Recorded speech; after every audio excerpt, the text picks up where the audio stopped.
नमस्कार मित्रांनो, SV YouTuber ड्राईव्हमध्ये पुन्हा तुमचं सर्वांचं खूप खूप स्वागत आहे. तर हा बघू इच्छितो तुम्ही, हा काय नवी मुंबई किंवा पुणे नाशिकचा हा रोड नाही आहे.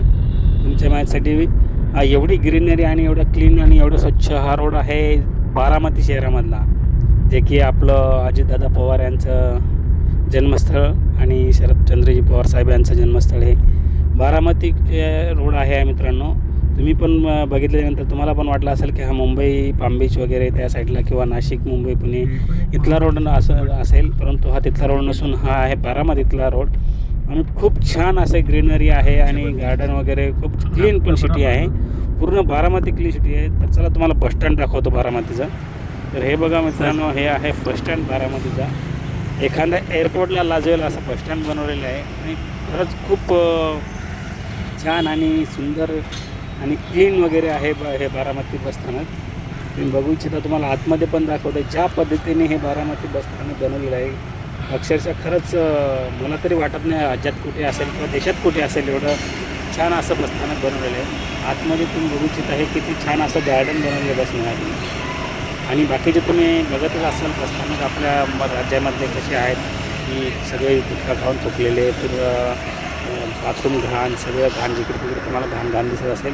परंतु हे बसस्थानक बघितल्यानंतर तुम्हाला वाटणार नाही की आपण बस स्टेशनमध्ये, असं वाटेल की तुम्हाला एअरपोर्ट विमानतळावर आलेलो आहोत. अप्रतिम असं हे आहे आणि ग्रीनरी पण खूप छान आहे. खरंच मला बघितल्याच्यानंतर असं वाटलं की यार, हे सगळे जर प्रत्येक राज्यात जर झाले तर किती आपलं महाराष्ट्र राज्यामध्ये प्रत्येक बसस्थानक असं झालं तर किती छान वाटेल. आणि खरंच ते म्हणजे कौतुक करण्यासारखं आहे बारामती बसस्थानक. बघू शकता तुम्ही, हे आहे समोरचे आहे कॅन्टीन पण अशा पद्धतीने बनवलेली आहे की खूप छान अशा पद्धतीने हे सगळे बसायला बाकडे वगैरे टाकलेले आहेत. आणि जिकडे तिकडे तुम्हाला गार्डनची फिलिंग येईल, पण ॲक्च्युली गार्डन वगैरे बसस्थानक आहे. आणि पुढे हे बघा, या साईडला मागच्या साईडला आहे बसेस वगैरे आपले येत आहेत, तिथे लागतात. प्रवाशासाठी खूप छान असते आणि कितीतरी प्रवासी एका टायमाला बसू शकतात. बऱ्याच ठिकाणी असं प्रवाशांना उभं राहावं लागते. हे बघा किती मोठी जागा आहे बसस्थानकाची. हे बारामती शहरामध्ये मित्रांनो बघा, बारामती बसस्थानक किती खूप मोठं असं आणि स्वच्छ क्लीन. आणि तिकडे तुम्हाला बघायला कचरा कुठं दिसणार नाही, काय नाही. आणि हे बघा, असं वाटेल की तुम्हाला एअरपोर्टमध्ये आल्याची फिलिंग येईल, परंतु हे एअरपोर्ट नसून हे बारामती बसस्थानक आहे.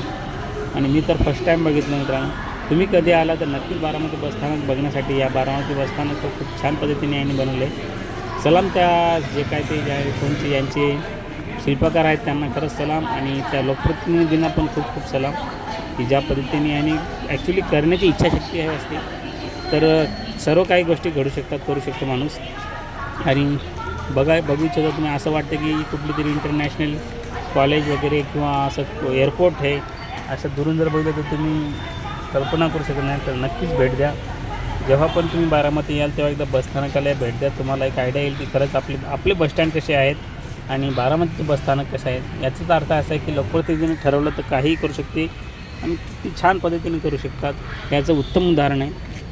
तर बघा हे, आणि सर्वात जास्त बारामती शहरामध्ये आल्याच्यानंतर अक्षरशः असं वाटते की तुम्हाला खरंच जिकडे तिकडे भले मोठे रोड आणि सर्व काय तुम्हाला हिरवं जिकडे ग्रीनरी दिसेल. आणि प्रत्येक रोडवर तुम्हाला स्वच्छता करणारे क्लीन करणारे लोक दिसतील महानगरपालिकेचे.